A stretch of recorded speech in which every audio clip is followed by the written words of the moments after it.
One of the interesting backstories on the development of Star Trek was that it was one of these rare occasions where this television series got two different pilots, where the first one was interesting and all, but they thought it was too cerebral and it needed to be a more action-oriented storyline for the broad television audience, and so they ordered a separate pilot to try again to see if this show had some footing or whatnot.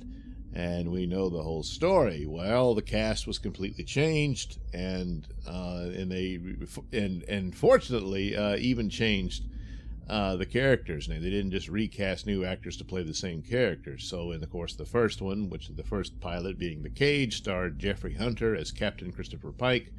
And the only remaining character was Mr. Spock, who clearly is a bit different in this one. He's given to some obvious, very human emotional scenes. They're brief and somewhat vague, but certainly when he's smiling about the interesting alien flowers on the Telos 4, that's a bit of a departure for the character of Spock that is what he became.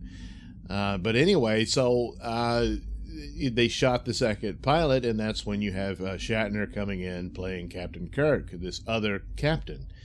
And there was some talk that they had approached Jack Lord at one point to play the character. I guess that would have been Kirk as well. I don't know.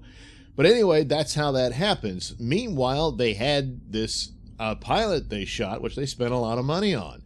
And you can see that in later episodes, they're really, the budget is quite strained. And you can see in some of the matte paintings and whatnot, and different footage here and there and sets, they put more time, and obviously it took money into those, and where later shows they just didn't have it. And so you can imagine it really grates on them to think, well, we shot this thing and no one's ever going to see it. You'd hate to see it go to waste. So this offered a clever opportunity to make use of most of that footage for a new episode with this cast.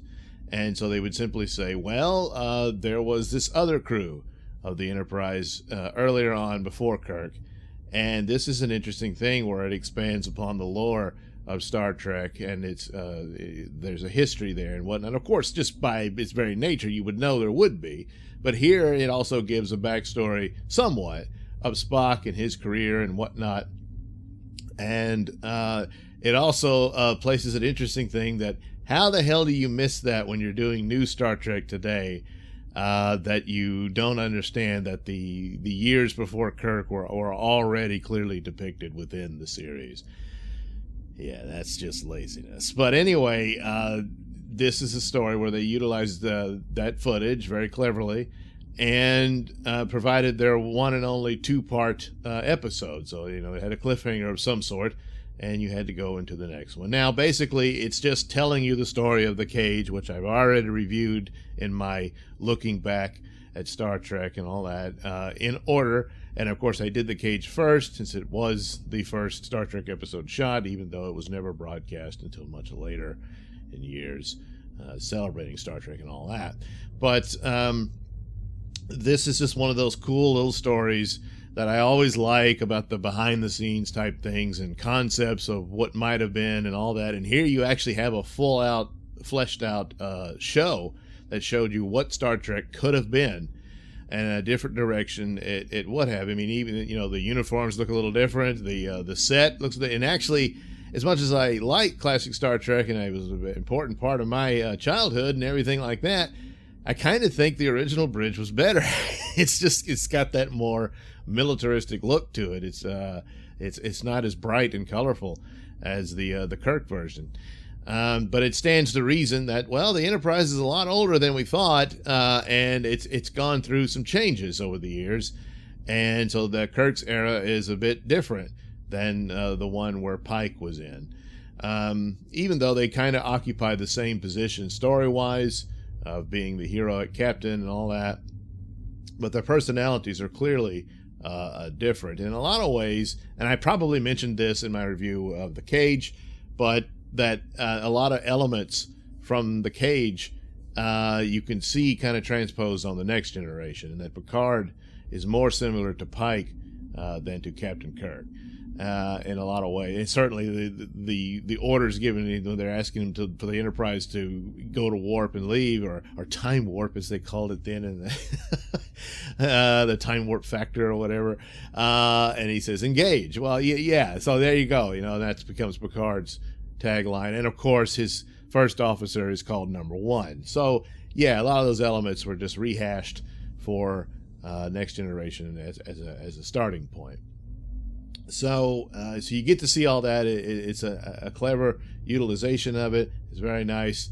And you also had this courtroom drama of sorts to frame it, for where you actually see Spock seemingly betray Kirk and the Federation and put his head on the chopping block, all for the purpose of saving Captain Pike from the horrible fate that he has suffered in this sort of accident in which he saved lives, but his exposure to this radiation completely destroyed his body.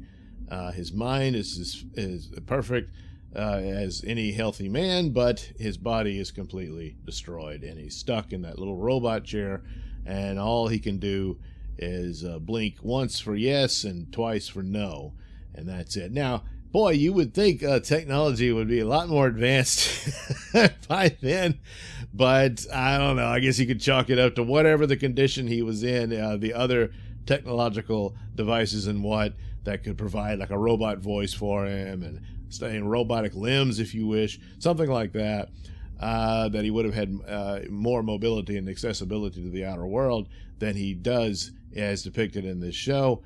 But yeah, you just gotta, maybe something about that radiation and what it did to his nerve endings or something, he can't connect to anything else. He's just, that's it. It's just that little chair he's in, But anyway, that's the motive for Spock, this unbearable fate for his old captain and his friend. It's too much even for Spock. And of course, Kirk acknowledges this. Boy, this is really some blatant emotionalism from Spock. And Spock, no, I was being perfectly logical. No. You stole the Enterprise to kidnap your former captain despite his protest that don't do this, and violates a death penalty level order from the Federation to never go back to Telos 4, and he does. And fortunately, they got the transmission from the Telosians, and they said, oh, okay, it's just helping out poor old Captain Pike. All right, we'll forget the whole thing. It's... There was no guarantee that that's how it would turn out, and Spock could have easily just ruined his whole life for this one shot of having Captain Pike have a happier retirement, if you will, as he lives out in a fantasy world on Telos and doesn't have to dwell within his destroyed body. And so that's what it is. And it leaves you with that, he's reunited with the girl Vina from the Cage story in there. And but boy, the way they indicate what her age is, and that it establishes it within the Menagerie that this is something that happened 13 years prior, and that she apparently had been on that planet for 20 years or something to that point. So she's pretty up there. And also, she's in bad shape. The Telosians didn't know how to reconstruct her after she had come out of the crash, and so that's why she was in such a disfigured shape. So it's possible that he's just with a fantasy, Vina. She's long passed away. And the Telosians says, look, just don't tell him. So, and well, there you go. There was a comic book I read where they said, it was the last mission of the first 5-year mission of Kirk and crew, and they actually ended up going to Telos 4 because the Klingons had taken it over, and they were seeking the secret of the illusion power from the Telosians, and they were actually torturing Captain Pike, and Spock saw that and freaked out on him and all that. But I think for the most part, it's best to just think that this is the final story for Captain Pike, and he lived out his days in a fantasy world because, well, what else could you do?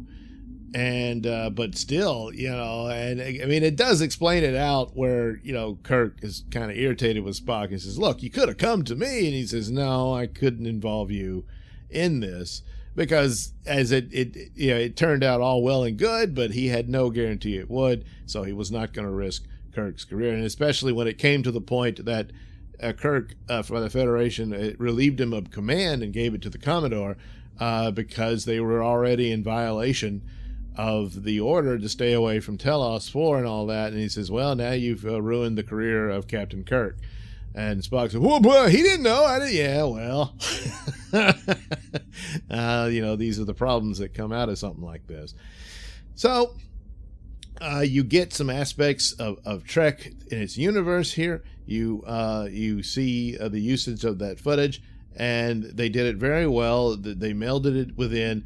Even though and of course you realize at the end that they kind of fixed that, where it's like, look, I don't think this trial would have gone as forward with their receiving transmissions from Telos and all that, and the footage they're watching. It says, wait a minute, who shot this? And all that, and it's all the Telosians recreating what happened based on their own memories, and of course Captain Pike's memory and Spock's memory. They're able to show what happened on that mission. But still, this is like, hey, that's not admissible. But then they had the setup where Captain Pike could vote alongside Kirk to keep it going. And then in the end, the Commodore was actually never there. He was still back on the planet because the Telosians, they needed the ship to get there. It was a 6-hour trip. And if Kirk had regained control of the ship and tried to figure out what the hell's going on, it might not have gone very well. And he probably would have. But as the Telosians spelled out, said, well, the theater of a trial would occupy your attention long enough for the story to be told. And so for the most part, it stitches together very well. And so, yeah, a good one, significant episode in a lot of ways. And of course, the only two-parter episode of the original series. Had they continued for a 4th season, I'm sure there probably would have been another one of some sort. But here was just all around very clever, very well done, set together and framed, and usage of footage that they otherwise would have just wasted. And of course, it establishes a broader story in the line of captains that command that ship. So there you go for Star Trek: The Menagerie, because I guess they just decided not to rename it The Cage.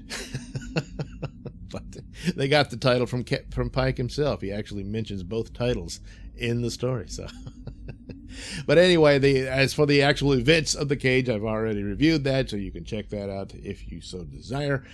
And we'll do it again soon for another classic episode of Star Trek.